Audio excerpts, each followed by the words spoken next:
Welcome to The Critical Path, Greater Vancouver Realtors professionalism and innovation-focused podcast. I'm your host, Mark Muldowan, filling in for Jesse Lalime. Each episode, we sit down with industry leaders to discuss the critical issues affecting our profession and the paths we must take to overcome them. The housing crisis. It's not a phrase we like to throw around lightly, but housing affordability is a real issue in Metro Vancouver and across Canada. Local, provincial, and federal governments have tried to fix it, but we don't seem to be all that closer. So today, we're looking at a different kind of approach. We're joined by Larry Traverance and Joseph McLean from Four Pillars Community Housing. They're building what they call a realtor-led movement to turn real estate offices into neighborhood housing hubs, places where homeowners, small investors, and nonprofits can get expert help to add garden suites, multiplexes, or redevelop underused land. They want to train realtors to be community housing ambassadors. They have some pretty aspirational goals, and today we're going to unpack them. Larry, Joseph, welcome to The Critical Path. Thank you. Thank you, Mark. So what is the Four Pillars Community Housing, and what problem are you trying to solve? Well, we're a social purpose real estate services hub, if you will. We like to say affordable housing, attainable housing is a community problem, and it requires a community solution. We're going to bring in the community of realtors to help address this question. I'd like to read something that someone we work with, Aaron Wilk, wrote, which is just so brilliantly written, I just can't say it myself. So imagine a future where every day Canadians don't just worry about the housing crisis, they help solve it. A future where realtors are trusted allies in making affordability possible, where municipalities champion creativity and care, and where capital flows not just from governments and banks, but from neighbors, families, and communities. In this future, housing is no longer the responsibility of a few, but a shared mission grounded in participation, dignity, and innovation. Our goal is to help communities begin building solutions to the housing crisis. So you've called this a realtor-led movement. Why realtors, and what unique role do they play in creating more housing? Well, realtors are on the ground every day. We're engaging with homeowners, with business owners, with everybody in the community. Who better to do this? I like to say that realtors account for about 90% of all home sales in North America. Why wouldn't you want us at the table helping out to try to solve this problem? So we thought, let's put something together. We had a small issue with realtors doing this. We're not actually licensed to sell ADUs because they're considered a chattel. So we've come up with a new course called the Community Housing Ambassador Program, and we're going to train realtors to do more than just sell real estate. We're going to help train them to solve the housing crisis. Now, you use the term ADU there, and just for our listeners who might not know what that is, can you explain that? It's an accessory dwelling unit. And the real definition of it's anything that's accessory to the main home. It can be a granny flat. It can be a laneway home. In the old days, they called them pool houses if you had a pool in your backyard. But it can be a duplex, a triplex, and up to a sixplex now with Bill 44. So all of them are considered accessory to the main dwelling unit. And you said there was some issue around selling them. Can you explain? So if it's not attached to a piece of property and it doesn't have a strata lot number and a PID under the RESA, the Real Estate Services Act, we're not licensed to sell them. So we have to disclose that you're not covered under RESA when we're talking to clients. And that's why we came up with the Community Housing Ambassador Program. We want to educate the realtors and the community to understand the difference. And we want to help solve the crisis by selling these units. That is really interesting. It is an idea to bring kind of more supply onto the market, take that kind of pressure off, especially with the long lead times for construction, major projects, and that sort of thing. One of the things I noticed in some of your mission statements, you said you're turning real estate offices into community housing hubs. What does that actually look like on the ground? I'll take this one again. So imagine going into one of the 1,500 real estate offices we have in the province, and think of it as having a pre-sales office, if you would. So you're going to be looking at actual 3D modeling of what an ADU might look like on your property. You're going to be able to see models of them. You're going to be able to use some software that's going to help you put one of those ADUs on your property and see if it meets all of the criteria for zoning and coding. And so we want to make these real estate offices more of a community hub for engagement of the public. Right now, real estate offices are used more just for agents coming and going, and we have the odd meeting in them, but we really want to make them a community hub to help solve this problem. You'll be able to go into the office and learn about accessory dwelling units, fourplexes, sixplexes, community bonds, and we're really trying to engage the community and get feedback from them on what they want to see in their communities. It sounds like getting more foot traffic and that sort of thing in too is like a side benefit almost, right? Absolutely. Yeah. You said part of your mission is training realtors to be more than just salespeople and become leaders and ambassadors.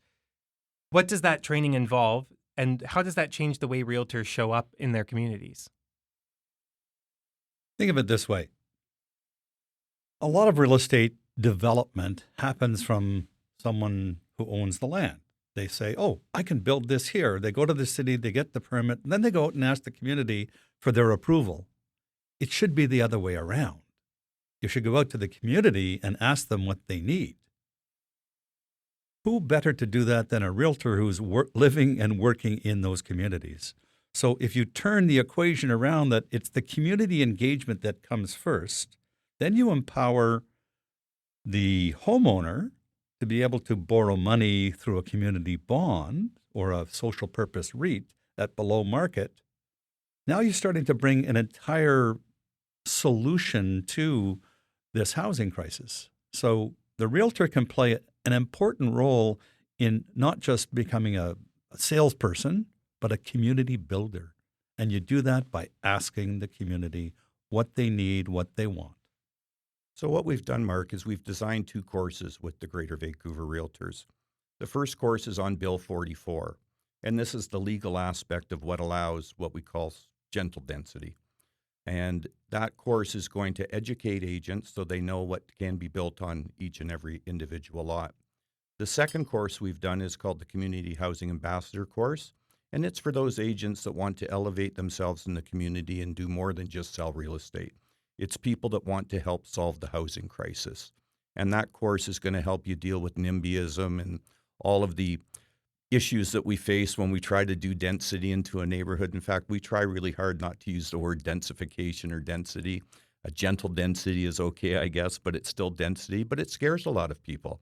Community housing ambassadors are going to be trained on how to deal with that, how to help educate and empower the community. If we had it our way, every real estate office would have at least one community housing ambassador, if not many, to be able to guide people through this process. It's not an easy process building. You can just ask any builder. It's a lot of work. And if we're going to have citizen developers, they need some help. There's the expression that, Bill 44 opened the door to more density, but a realtor needs to escort you through that door to help you figure it all out. It's not an easy thing to become a developer. Just getting financing is hard because it's a chattel. Just knowing where to go to get the work done. So we're really designing courses to educate the agents to be able to provide that service. Yeah, that's really interesting. So, it sounds like the picture here is starting to be painted, that this is it's almost like a decentralization of what's typically kind of centralized into bigger companies. So, realtors' role then, correct me if I'm wrong, would be to kind of empower an individual who can leverage the land that they own and the home that they own to actually build another unit on there rather than waiting for a developer to do that. Is that correct? You've got it. You've got it absolutely. We like to say the realtor's role is to engage, educate, and empower. So we've been talking a lot about some of the policy, particularly Bill 44, which just for our listeners' knowledge, was the general densification, for lack of a better term, that the provinces kind of imposed on the cities that would allow for more dense units on individual properties. But how would you describe yourselves in terms of a bridge between policy and actual homes? Like we have the policy of Bill 44. We have some of the cities that have some policies on laneway homes and densification. How would you explain that kind of bridging process? Think of me as a member of the public coming in. I have a home. I want to densify. I want to build one of these ADUs. Walk me through what that would look like. So how this started with Joseph and I, how we got introduced together to do this, and we're very old, longtime friends, was when the Bill 44 first happened. The provincial government came out with the SIP program, a Secondary Suite Incentive Program. And when I read that booklet, it was 58 pages long. And when you got about to page 10, you probably put the booklet down. You just thought, this is so much work. How am I going to get all this education? I got to figure out all of these logistics. I've got to figure out where I'm going to put it in my yard. How am I going to get services to my yard? There's so many moving pieces in this. By the time you got to page 20, you were absolutely fed up with this booklet, and it was 58 pages long. When I got to the end of the booklet, I thought to myself, no citizen developer is going to get through this booklet and think, oh, this is easy. Let's go build an ADU in the backyard. It's just not going to happen. And when I looked at the booklet closely, I thought, what's missing here? And what's missing is a realtor. We do this every day. We help people every day with housing. And so why not put us back into that picture? Unfortunately, the SIP program was canceled because it didn't have a big uptake. Part of the reason was it wasn't marketed because nobody's out there selling it. Not to segue too far away from the question, Mark, but the BC government, when it came out with Bill 44, said we need 130,000 accessory dwelling units, and that can be multiplex units, a fourplex counts as four, et cetera, within the next 10 years. When you do the math, that's 1,100 units every month for 10 years in the province. Half the population of the province lives in Metro Vancouver. That's about 600 units a month they want to see built. Who's going to do that? You're going to get 600 homeowners trying to figure that out? It's not going to happen. But we've got 15,000 realtors here at the board and another 5,000 out in the valley. 20,000 agents can figure this out and help homeowners. And that's what I said about the policy. It opened the door. You need a realtor to take you through that threshold and get it done. So when you're talking about that 600 a month, do you think that would be what it would take to make a dent in this issue? Or do you think there would be even more needed? 600 a month would do a lot. We won't get there right away. It's going to be a much smaller number. But to add to what Larry's saying, what we also need are innovative ways of doing things. So we have a software solution where, excuse me, the end user types in their address. They go, oh, this is what'll fit on my property. They drop it into their property, sitting there with the realtor. They turn it around. It'll show you your setbacks. Are you in a floodplain? If you want a foundation, it'll show you how much dirt you have to move. So in Australia, where some of this software came from, they reduced permitting times by 90%.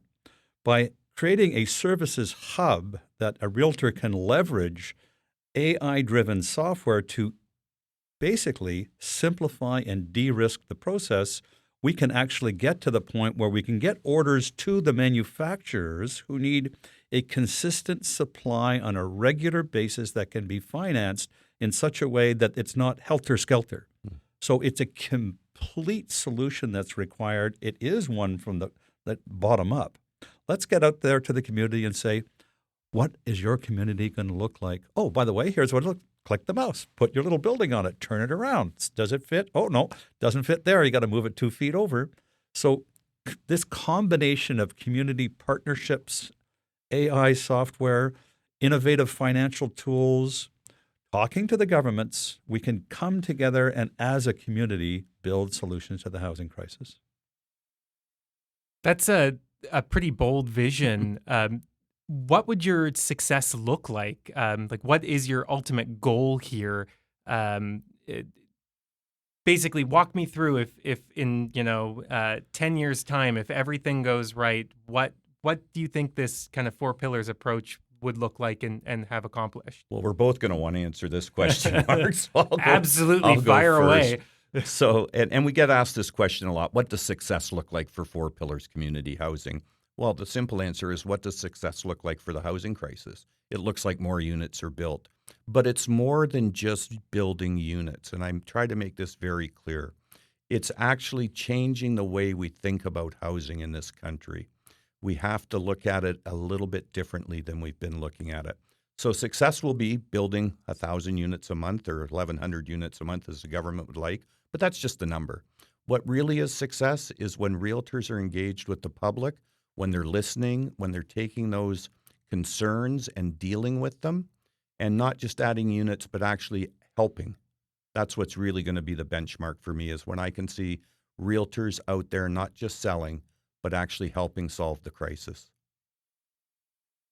We like to say this: we need to move away from the financialization of housing and move towards the communitization of housing.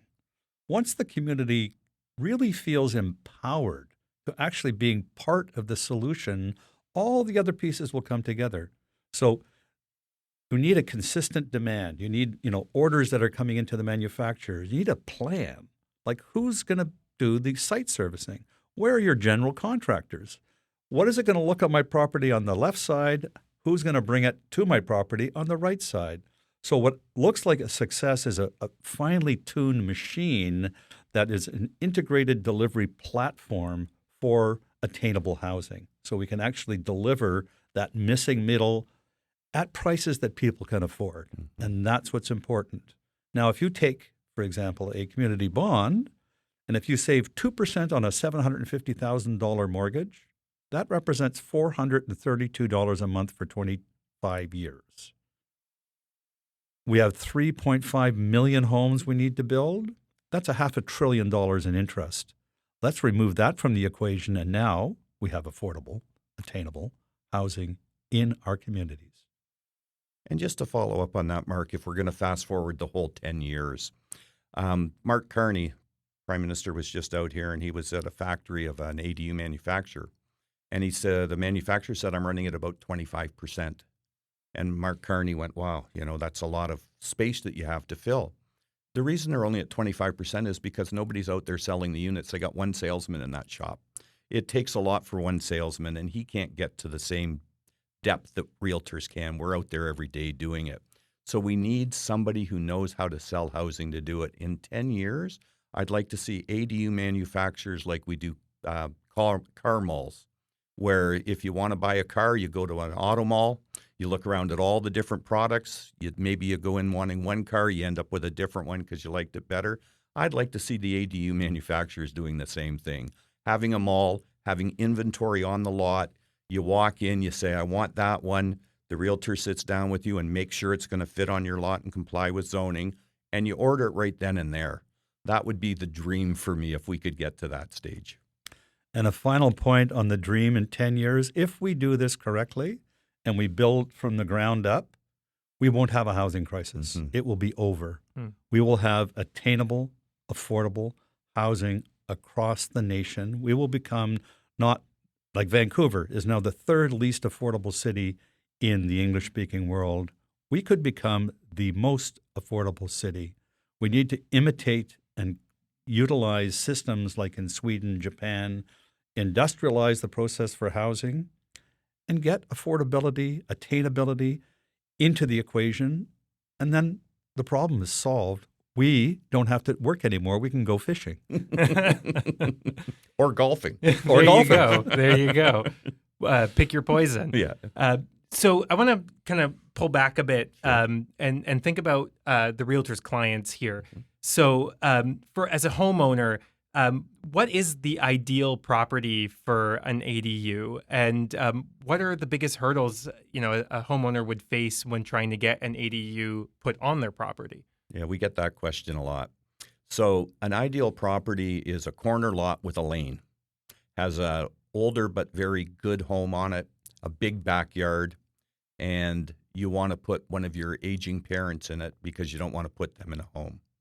So the ideal property sort of looks like that. But any property with a lane works for a laneway home. If you're out in some of the municipalities that don't have lanes, we call them carriage homes. You access them through a side yard. I think that The ideal property to me is any lot that's already has services. It's important to have services. Isn't in the ALR, doesn't have a heritage designation. There's a couple of tipping points that sort of kick you out. But there really is not a perfect lot. Every lot that's in the city of Vancouver and the Metro Vancouver could have one of these. That's why Bill 44 is so encompassing. But the ideal lot, the easiest to build on, would be a corner lot with a lane. That would be the simplest. The majority of people doing this, which is kind of important, I think, Mark, the majority of people doing this in the state of California, where 20% of all new homes built are ADUs, the number one reason is to put parents in. Your parents start to age out. Somebody usually gets an illness. Something happens. What are you going to do? You're going to put them in a home, or are you going to put them in your backyard where they can help raise the kids? Usually they get to stay in the community that they were in. That's very important to a lot of elderly people. So if you have an opportunity, I think you'd rather have mom or dad living in the backyard than in a home. So the ideal lot and the ideal person is somebody that wants to add that and have that family member live in it. The number one reason in California, as I said, is for a family member. Number two reason to build one, and this is where different lots near transit-oriented areas are certainly are for income. People want income. They want to build a duplex. They want to rent it out. They want to rent it at market. They want to help pay off their mortgage quicker and increase the value of their land. So it's a good question. It's not a real simple answer, though. So this program sounds like a really great way to get involved in the community, but we all know that realtors are busy and they have a lot of business to take care of and a lot of clients to take care of. What's in it for the realtor in this program? Yeah, that's a very good question. Most realtors will tell you that they got into the industry because they like helping people. Well, this is a way to really show that you like helping people. This is not a big money maker. I mean, a typical ADU probably sells completed in your yard for under $500,000. So there's not a big profit in this. Plus, we're trying to lower the cost of housing so we don't have huge fees built into these units. The ideal realtor is someone who wants to help their clients do more than just sell their home or help them buy a home. I've often been asked, well, I specialize in condos in Yaletown. What's in it for me? Because I don't have any clients that have a backyard. Well, you could help us with the bonds.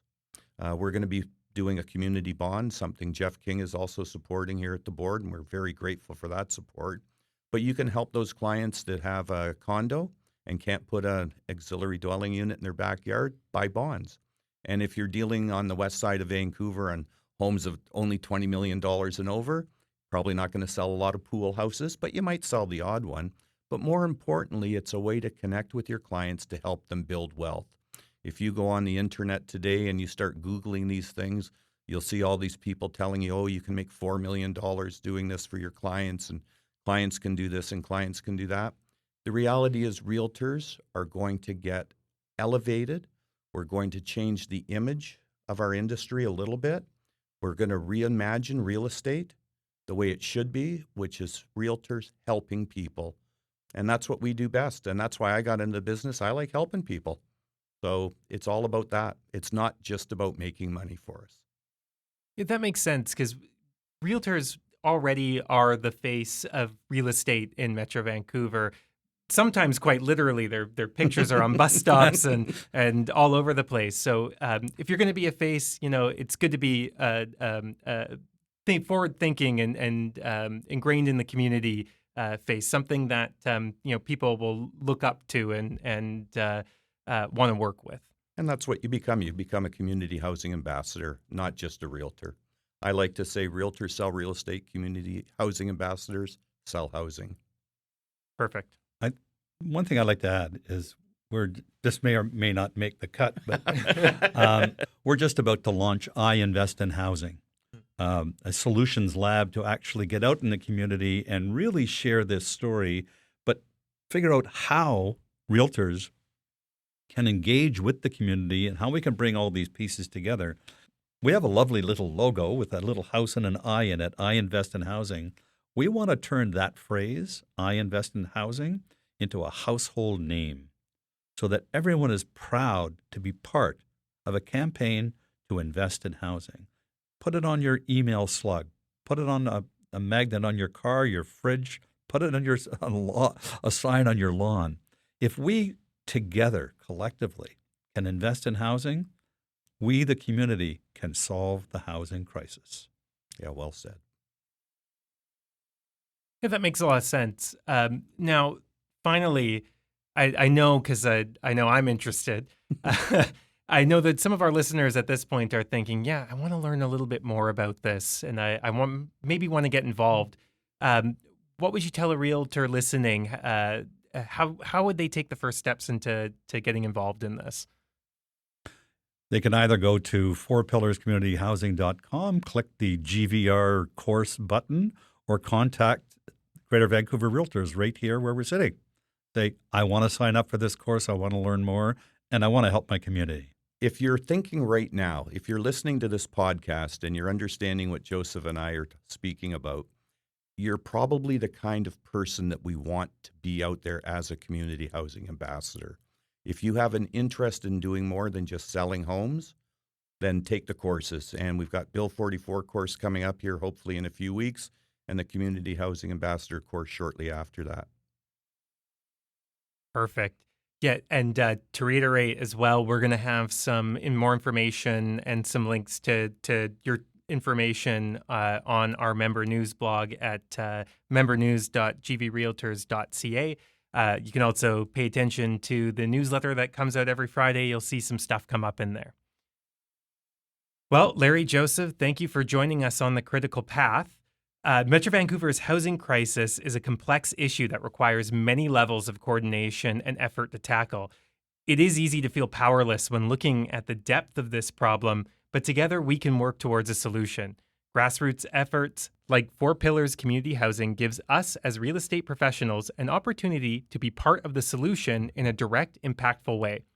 If you want to get involved, like we said earlier, you can learn more about Four Pillars at fourpillarscommunityhousing.com, or again, you can check our member news blog or the member newsletter as it comes into your inbox every Friday.